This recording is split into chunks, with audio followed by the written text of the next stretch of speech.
हर हर महादेव, जय मां पार्वती। हे भगवान शिव की माता पार्वती, ज्योति सच्ची हृदय से आपकी हरतालिका तीज व्रत की कथा सुन उसकी हर एक मनोकामना पूरी कर देना एवं उसके जीवन सुख संपत्ति एवं धन की कभी कमी मत होने देना।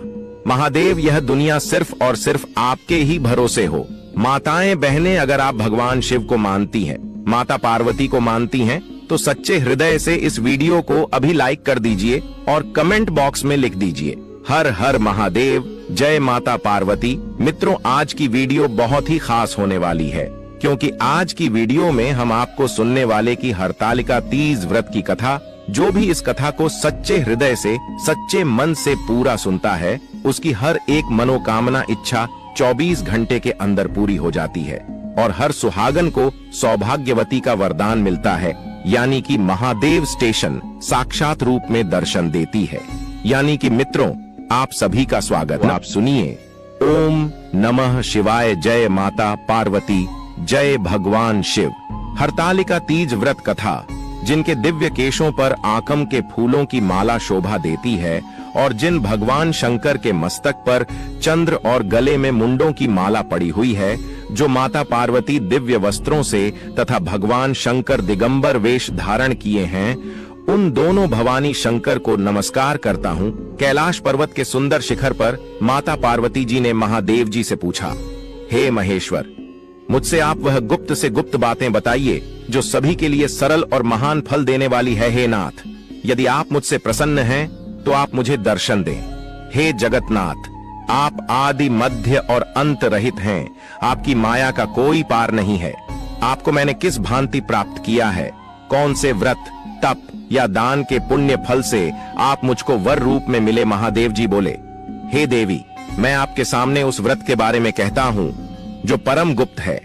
जैसे तारागणों में चंद्रमा और ग्रहों में सूर्य, वर्णों में ब्राह्मण, देवताओं में गंगा, पुराणों में महाभारत, वेदों में साम और इंद्रियों में मन श्रेष्ठ है, वैसे ही पुराण और वेद सब में इसका वर्णन आया है, जिसके प्रभाव से तुमको मेरा आधा आसन प्राप्त हुआ है।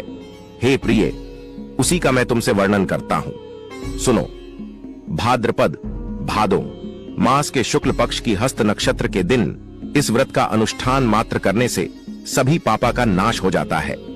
तुमने पहले हिमालय पर्वत पर इसी महान व्रत को किया था, जो मैं तुम्हें सुनाता हूं। पार्वती जी बोली, हे प्रभु, इस व्रत को मैंने किस लिए किया था, यह मुझे सुनने की इच्छा है, सो कृपा करके कहें। शंकर जी बोले, आर्यावर्त में हिमालय नामक एक महान पर्वत है, जहां अनेक प्रकार की भूमि अनेक प्रकार के वृक्षों से सुशोभित है, जो सदैव बर्फ से ढके हुए तथा गंगा की कल कल ध्वनि से शब्दायमान रहता है।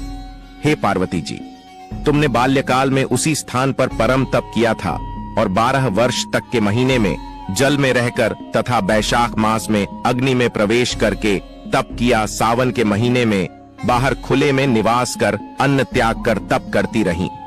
तुम्हारे उस कष्ट को देखकर तुम्हारे पिता को बड़ी चिंता हुई। चिंता में वह सोचने लगे कि मैं इस कन्या का विवाह किससे करूं। एक दिन नारद जी वहां आए और देवर्षि नारद ने तुम शैलपुत्री को देखा। तुम्हारे पिता हिमालय ने देवर्षि को अर्घ्य, पाद्य, आसन देकर सम्मान सहित बिठाया और कहा, हे मुनीश्वर, आपने यहाँ तक आने का कष्ट कैसे किया, कहें क्या आज्ञा है। नारद जी बोले, हे गिरिराज, मैं विष्णु भगवान का भेजा हुआ यहाँ आया हूँ। तुम मेरी बात सुनो। आप अपनी कन्या को उत्तम वर को दान करें। ब्रह्मा, इंद्र, शिव आदि देवताओं में विष्णु भगवान के समान कोई भी उत्तम नहीं है, इसलिए मेरे मत से आप अपनी कन्या का दान भगवान विष्णु को ही दें। हिमालय बोले, यदि भगवान वासुदेव स्वयं ही कन्या को ग्रहण करना चाहते हैं और इस कार्य के लिए ही आपका आगमन हुआ है, तो वह मेरे लिए गौरव की बात है, मैं अवश्य उन्हें ही दूंगा। हिमालय का यह आश्वासन सुनते ही देवर्षि नारद जी आकाश में अंतर्धान हो गए और भगवान विष्णु के पास पहुंचे।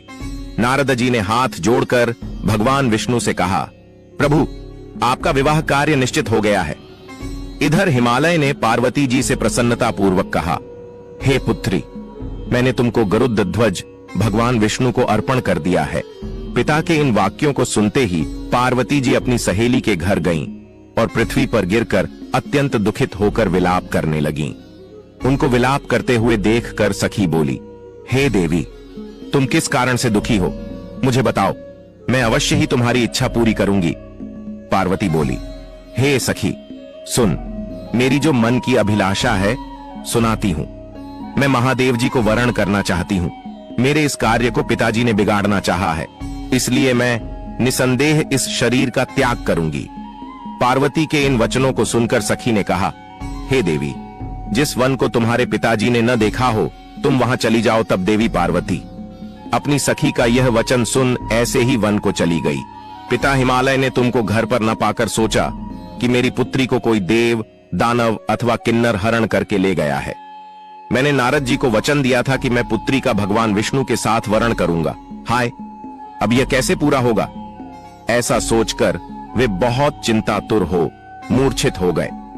तब सब लोग हाहाकार करते हुए दौड़े और मूर्छा दूर होने पर गिरिराज से बोले कि हमें आप अपनी मूर्छा का कारण बताओ। हिमालय बोले, मेरे दुख का कारण यह है कि मेरी रत्न रूपी कन्या को कोई हरण कर ले गया, या सर्प ने काट लिया, या किसी सिंह ने मार डाला। वह न जाने कहां चली गई, या उसे किसी राक्षस ने मार डाला है। इस प्रकार कहकर गिरिराज दुखित होकर ऐसे कांपने लगे जैसे तीव्र वायु के चलने पर कोई वृक्ष कांपता है। तत्पश्चात हे पार्वती, तुम्हें गिरिराज साथियों सहित घने जंगल में ढूंढने निकले। तुम भी सखी के साथ भयानक जंगल में घूमती हुई वन में एक नदी के तट पर एक गुफा में पहुंची। उस गुफा में तुम आनी सखी के साथ प्रवेश कर गईं, जहां तुम अन्न जल का त्याग करके बालू का लिंग बनाकर मेरी आराधना करती रहीं। उस समय पर भाद्रपद मास की हस्त नक्षत्र युक्त तृतीया के दिन तुमने मेरा विधि विधान से पूजन किया तथा रात्रि को गीत गायन करते हुए जागरण किया। तुम्हारे उस महाव्रत के प्रभाव से मेरा आसन डोलने लगा। मैं उसी स्थान पर आ गया जहां तुम और तुम्हारी सखी दोनों थीं।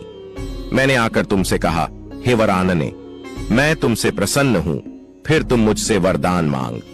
तब तुमने कहा कि हे देव, यदि आप मुझसे प्रसन्न हैं तो आप महादेव जी ही मेरे पति हों। मैं तथास्तु ऐसा कहकर कैलाश पर्वत को चला गया और तुमने प्रभात होते ही मेरी उस बालू की प्रतिमा को नदी में विसर्जित कर दिया।